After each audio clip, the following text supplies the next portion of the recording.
अस्सलामुअलैकुम दोस्तों। अगर आपको एफबीआर का नोटिस मिल गया है और आप घबरा गए हैं तो ये वीडियो सिर्फ आपके लिए है। अगर आप फाइलर हैं तो इन 5 अहम एफबीआर नोटिसेस का मालूम होना बहुत ज़रूरी है। हर साल हज़ारों लोगों को एफबीआर की तरफ से इनकम टैक्स नोटिसेस मिलते हैं, लेकिन इनमें से ज़्यादातर केसेस ऐसे होते हैं जिनका आसान और सिंपल हल निकल सकता है। आज के इस वीडियो में मैं आपको बताऊंगा एफबीआर के 5 सबसे कॉमन नोटिसेस और ये भी समझाऊंगा कि अगर आपको इनमें से कोई नोटिस मिल जाए तो आपने उसका जवाब किस तरह देना है, सिंपल और समझदार अंदाज में। सबसे पहले ये समझना जरूरी है कि एफबीआर नोटिस क्यों भेजता है। दोस्तों, एफबीआर किसी भी पर्सन को 2 मेन रीजंस की वजह से नोटिस भेज सकता है। एक, अगर आपने अपनी टैक्स रिटर्न फाइल नहीं की। मिसाल के तौर पर आप एफबीआर में रजिस्टर हो चुके हैं, एनटीएन ले लिया है और आईरिस सिस्टम में अकाउंट बना लिया है, लेकिन उसके बाद आपने एनुअल रिटर्न फाइल नहीं की, तो एफबीआर आपको नोटिस भेजकर कह सकता है कि अपनी रिटर्न फाइल करें। 2, अगर आपकी डिक्लेयर्ड इनकम एफबीआर के रिकॉर्ड से मैच नहीं करती। एफबीआर के पास डेटा होता है आपके bank transactions, property, vehicle purchases और एक्सपेंसेस का। अगर उनके सिस्टम के मुताबिक आपकी इनकम कुछ और बनती है और आपने रिटर्न में कुछ और दिखाई है, तो उनके सिस्टम से मिसमैच होने पर एफबीआर आपको नोटिस भेजता है। 3, नॉन फाइलर होने की सूरत में अगर आप कोई महंगा एसेट खरीदते हैं। अगर आपका इनकम लेवल 6 लाख है और आप कोई कॉस्टली प्रॉपर्टी या कार खरीद लेते हैं, तो एफबीआर पूछता है कि इसका सोर्स क्या है। आपको सोर्स ऑफ इनकम जस्टिफाई करना पड़ता है, या तो गिफ्ट है, फॉरेन रेमिटेंस है या खुद की अर्निंग से खरीदी है।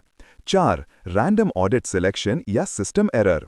कभी कभार एफबीआर रैंडमली कुछ लोगों को ऑडिट के लिए सिलेक्ट करता है, जिसमें आपका नाम भी आ सकता है।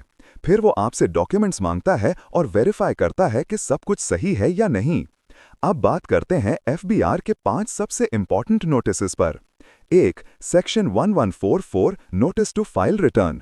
ये नोटिस उन लोगों को मिलता है जो एफबीआर में रजिस्टर्ड हैं, लेकिन उन्होंने अपनी टैक्स रिटर्न फाइल नहीं की, या एफबीआर उनको समझता है कि वो एलिजिबल हैं फाइल करने के लिए। कभी कभार एफबीआर आपसे 5 साल तक का पुराना रिकॉर्ड भी मांग सकता है। अगर ये नोटिस आए तो उस साल की रिटर्न फाइल कर दें उसी नोटिस के थ्रू। ये गलती मत करें कि नॉर्मली फाइल करें, बल्कि नोटिस के लिंक से ही रिटर्न सबमिट करें ताकि नोटिस क्लोज हो जाए। 2, सेक्शन 182 पेनल्टी नोटिस। ये नोटिस तब आता है जब आपने रिटर्न टाइम पर फाइल नहीं की होती। इसमें फाइन लगता है, जैसे 1000 या 10,000 रुपए तक। चेक करें नोटिस वैलिड है या नहीं।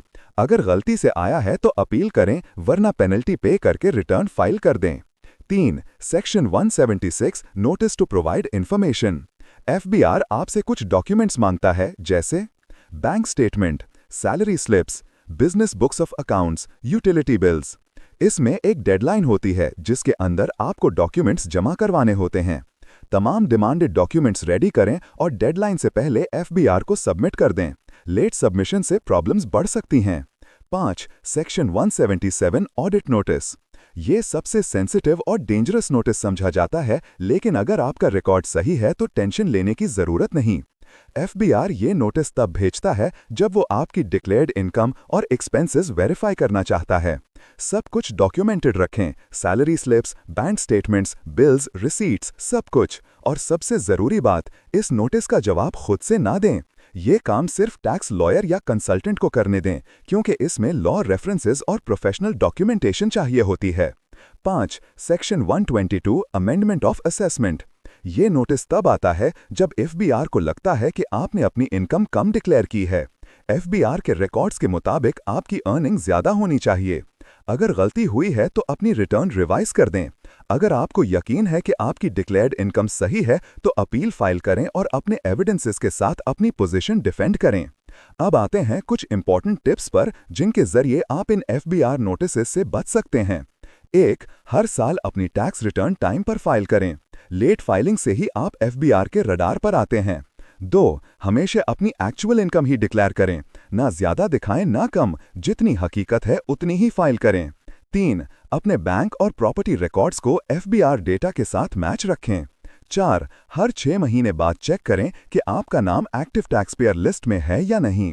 5. अपने टैक्स मैटर्स खुद हैंडल ना करें। हमेशा एक एक्सपीरियंस टैक्स कंसल्टेंट या लॉयर से मशवरा करें। ये काम सेंसिटिव होता है और एक छोटी सी गलती भी आपको नोटिस तक ले जा सकती है। अगर आपको एफबीआर का नोटिस मिल गया है तो पैनिक करने के बजाय प्रोफेशनल गाइडेंस लें। सही अप्रोच से हर नोटिस का हल आसानी से निकल सकता है।